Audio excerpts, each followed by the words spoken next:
നമസ്കാരം. പ്രതിഭ എംഎൽഎയുടെ മകൻ കഞ്ചാവ് കേസിൽ പിടിയിലായതോടെ കേരളത്തിലെ യുവാക്കൾക്കിടയിൽ ലഹരി വസ്തുക്കളുടെ ഉപയോഗം കൂടി വരുന്ന കാര്യവും ചർച്ചകളിൽ നിറയുകയാണ്. ലഹരിയുടെ ലോകത്തെ പുതിയ വഴികളാണ് ഇപ്പോൾ യുവാക്കൾ തേടുന്നത്. ബീഡിയിൽ തെറുത്ത് കഞ്ചാവ് വലിക്കുന്ന പഴയ തലമുറയുടെ ശൈലിയല്ല പുതിയ തലമുറയ്ക്കുള്ളത്.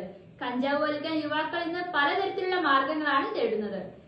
പ്രതിഭയുടെ മകൻ കനിവ് ഉൾപ്പെടെ കഞ്ചാവ് കേസിൽ യുവാക്കൾ ലഹരി നുകർന്നത് പുതുശൈലിയിലാണ്. ഇതിൽ പപ്പായത്തണ്ടാണ് പ്രധാനമായും ഉപയോഗിക്കുന്നത്.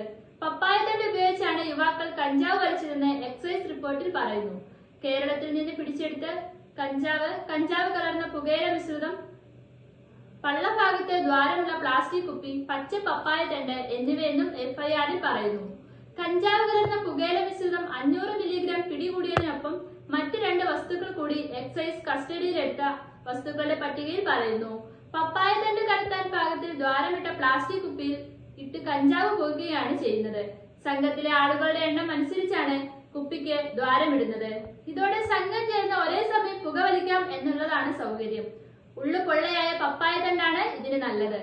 ഇക്കാരണം കൊണ്ട് തന്നെ പപ്പായയ്ക്ക് ഇത്തരം ചെറുപ്പക്കാരുടെ ഇടയിൽ വൻ ഡിമാൻഡാണെന്ന് എക്സൈസ് ഉദ്യോഗസ്ഥരും സ്ഥിരീകരിച്ചു.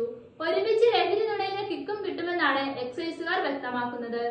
പപ്പായത്തണ്ട് ഉപയോഗിച്ചുള്ള കഞ്ചാവ് വലി മറ്റു രോഗങ്ങൾക്കും വഴിവെക്കുമെന്ന തരത്തിൽ ആരോഗ്യമന്ത്രി വീണ ജോർജും അടുത്തിടെ പറഞ്ഞിരുന്നു. അമീബിക് മസ്തിഷ്ക ജ്വരം ബാധിച്ച് യുവാക്കൾ മരിച്ച സംഭവത്തിലാണ് ഇത്തരമൊരു സംഭവം മന്ത്രി പറഞ്ഞത്. കുളത്തിൽ നിന്ന് ശേഖരിച്ച വെള്ളത്തിൽ ലഹരി കലർത്തി വലിച്ചവർക്കാണ് രോഗബാധ ഉണ്ടായതെന്നും ഇതിന് തെളിവുണ്ടെന്നും മന്ത്രി അന്ന് പറഞ്ഞിരുന്നു. പപ്പായത്തണ്ട് കൊണ്ട് ലഹരി വലിക്കുന്ന രീതിയാണ് ഇവിടെ ബാക്ടീരിയ ബാധയ്ക്ക് വഴിവെച്ചതെന്ന സൂചനയാണ് ആരോഗ്യമന്ത്രി വ്യക്തമാക്കിയത്. ഇപ്പോൾ പ്രതിഭ എംഎൽഎയുടെ മകൻ കനിവും കഞ്ചാവ് ഉപയോഗിച്ചത് സമാന മാർഗത്തിലാണ്. കനിവ് ഉൾപ്പെടെ 9 പേർ കഞ്ചാവുമായി കഴിഞ്ഞ ദിവസമാണ് എക്സൈസിന്റെ പിടിയിലായത്. കസ്റ്റഡിയിലെടുത്ത യുവാക്കളെ ജാമ്യത്തിൽ വിട്ടു.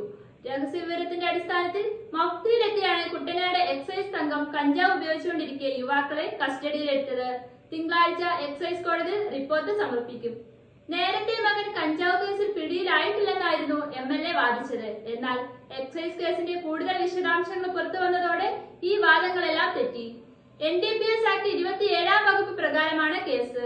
ഇന്നലെ ഉച്ചയ്ക്കാണ് തകഴി പുലിമുഖം കോട്ടുചെട്ടിക്ക് സമീപം കഞ്ചാവ് ഉപയോഗിച്ചുകൊണ്ടിരിക്കെ എംഎൽഎയുടെ മകൻ കനിവടക്കം 9 യുവാക്കളെ കുട്ടനാട് റേഞ്ച് എക്സൈസ് സംഘം പിടികൂടിയത്.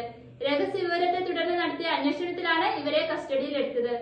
കണ്ടെത്തിയ കഞ്ചാവിന്റെ അളവ് കുറവായിരുന്നതിനാൽ ഇവരെ ജാമ്യത്തിൽ വിട്ടു. മകനെതിരെ ഉള്ളത് വ്യാജ വാർത്തയാണെന്ന വിശദീകരണവുമായി ഫേസ്ബുക്ക് ലൈവിലൂടെ പ്രതിഭ എംഎൽഎ രംഗത്തെത്തിയിരുന്നു. മാധ്യമങ്ങൾക്ക് നൽകിയത് കള്ളവാർത്തയാണെന്നും നിയമ നടപടി സ്വീകരിക്കുമെന്നായിരുന്നു എംഎൽഎയുടെ മുന്നറിയിപ്പ്. അതേസമയം വളഞ്ഞിട്ട് സൈബർ ആക്രമണം നടത്തി മാനസികമായി പീഡിപ്പിക്കുന്ന രീതിയോടെ യോജിക്കാനാവില്ലെന്ന് BJP സംസ്ഥാന ഉപാധ്യക്ഷൻ B. ഗോപാലകൃഷ്ണൻ അഭിപ്രായപ്പെട്ടു. ഇതിന്റെ പിന്നിൽ ചരട് വലിച്ചത് കമ്മ്യൂണിസ്റ്റ് സാഡിസമാണ്. CPM നേതൃത്വത്തിന്റെ അറിവോടെ കഞ്ചാവ് കേസിൽ അവരുടെ മകനെ കുടുങ്ങിയതോ ആണെന്ന് ഉറച്ചു വിശ്വസിക്കുന്നതായും ഗോപാലകൃഷ്ണൻ ഫേസ്ബുക്ക് കുറിപ്പിൽ പ്രതികരിച്ചു.